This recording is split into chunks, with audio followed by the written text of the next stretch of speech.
met de l'argent pour l'activité économique, pas pour aménager la planète. C'est ça. C'est exactement l'intérêt de cette rubrique qui pose la question de quel avenir pour l'humanité, c'est-à-dire d'abord quel avenir pour la planète et le monde, c'est-à-dire de quel est le monde que nous souhaitons, et du coup quelle humanité pour ce monde-là, qui va faire découler ensuite un certain nombre de décisions. Donc de votre point de vue, ça serait quoi? Comment vous répondriez à ça? Moi, l'idée centrale à laquelle j'aboutis, c'est l'idée jardin planétaire. Et en cela, je ne suis pas tout à fait d'accord avec l'expression développement durable. Pourquoi? Parce que je pense que c'est un oxymore, une contradiction dans les termes. Développement et durable. Développement et durable. Mais en plus, quand on dit développement, ça place complètement sous silence le fait que nous sommes une partie de la biosphère et que donc nous devons avoir une relation avec les autres êtres vivants qui n'est pas seulement une relation de prédation, mais qui est aussi une relation de préservation. Non seulement de préservation, mais d'amour. Je veux dire, le jardinier est un amoureux de son jardin. Il est en symbiose avec le jardin, de même que l'abeille est en symbiose avec la fleur. Je veux dire. Donc c'est pas du tout utilitariste. C'est beaucoup plus l'attitude intérieure et la remise en cause des finalités qui est là devant nous. Parce que si nous n'avons pas cette symbiose avec la nature, je veux dire, beaucoup de gens le disent, hein, l'espèce humaine peut toujours exploiter la nature, détruire la nature reviendra et l'espèce humaine sera peut-être plus là. Hein. Donc ça, je dirais, c'est une façon de dire logique, mais le problème, il est beaucoup plus profond que ça, il est dans la spiritualité. Là, justement, avant d'aller sur ce point-là, ce que vous amenez, je reformule, ce que vous amenez comme point fondamental de changement de paradigme, c'est qu'on sort d'un modèle justement développement, croissance, progrès, de modernité qui était j'utilise et j'exploite la nature vers une interrelation, et on accepte et on reconnaît qu'on fait partie du système vivant et qu'on est en interaction et qu'on est un morceau du vivant. Ça, c'est un premier point qui est quand même radicalement différent. On change de point de vue.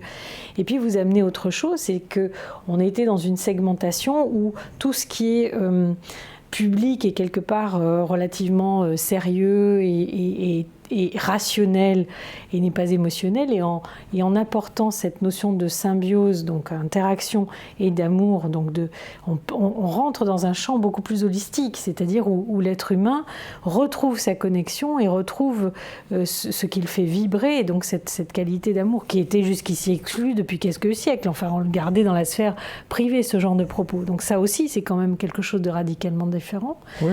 Et vous amenez le troisième point, et je vous redonne la parole, sur cette question d'intériorité qui va faire la différence, et où vous placez cette dimension de spiritualité qui, elle aussi, avait été largement occultée.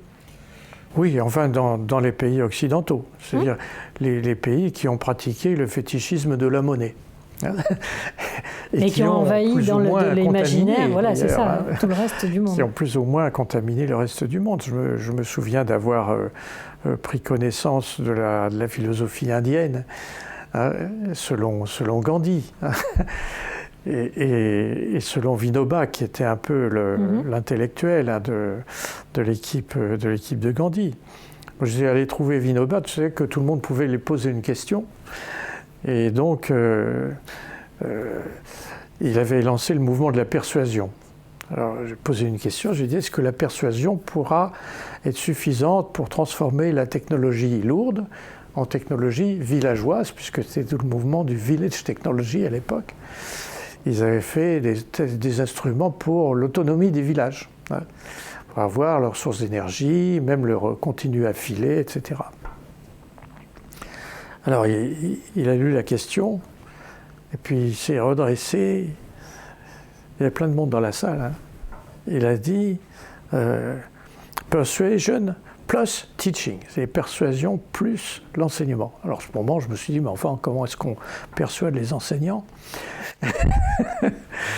Et puis 2 jours après, je me suis rendu compte que pour un Indien, quand on disait les enseignements, c'était pas... Mais c'était au niveau spirituel. Post cursum animal tristé, comme c'était les grands enseignements. Ouais. Et c'était cette vision de Gandhi, Kumarappa, Vinoba, etc., elle a été en Inde petit à petit grignotée par le monde du business.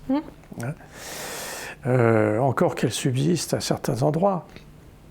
Mais ça montre bien où est le problème. De même, en Chine, le monde du business a explosé et la philosophie taoïste ou confucianiste mais là, c'est intéressant de voir, présente. De voir comment les flux changent. On a parlé tout à l'heure de flux migratoires, mais en termes de pensée ou de spiritualité, c'est intéressant que ces pays qui sont influencés par notre culture occidentale au point de perdre leurs racines spirituelles, c'est nous qui en sommes maintenant les détenteurs. On a quand même d'excellents sinologues, d'excellents en France notamment, pas que, mais notamment. Donc c'est intéressant de voir comment... Alors en même temps, c'est hors sol, c'est-à-dire qu'un sinologue français ne sera jamais un taoïste chinois. Bon, mais n'empêche que ce qui semble se détériorer d'un côté est repris de l'autre et maintenu, conservé, préservé pour être peut-être réensemencé ailleurs et autrement. Oui, c'est vrai que...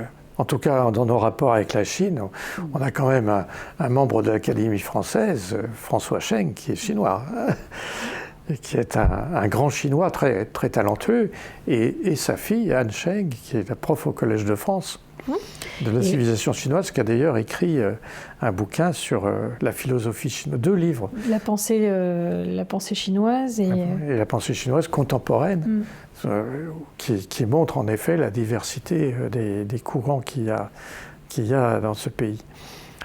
Donc vous disiez tout à l'heure, quand vous parliez de jardin planétaire, vous aviez donc mentionné ce rapport différent de l'être humain maintenant avec la nature, en tout cas c'est souhaité. Et quand vous parliez de spiritualité, qu'est-ce que vous vouliez en dire dans la perspective du jardin planétaire? Je veux dire que quand on parle de spiritualité, il faut faire évidemment très attention parce que on a tendance à dire ah bah oui, l'esprit. Encore un qui a décollé et qui est parti dans des spéculations. Non, je pense que ce qui est en cause, c'est vraiment l'espèce humaine liée à la biosphère de façon intime, c'est-à-dire l'espèce humaine comme étant une expression particulière de la vie. Et donc, pour moi, la spiritualité, c'est d'abord le respect, d'abord des autres cultures du vivant, des autres cultures de l'espèce humaine, comme par exemple les Indiens d'Amérique du Sud. Donc on est plutôt du côté de la conscience, en fait, une conscience de soi, une conscience de l'autre, une conscience de l'ensemble. Vous avez tous les enseignements des peuples premiers.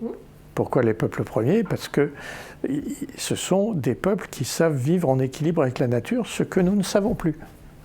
Donc ils ont des enseignements à nous donner, puisqu'il va bien falloir qu'on se remette en équilibre avec la nature.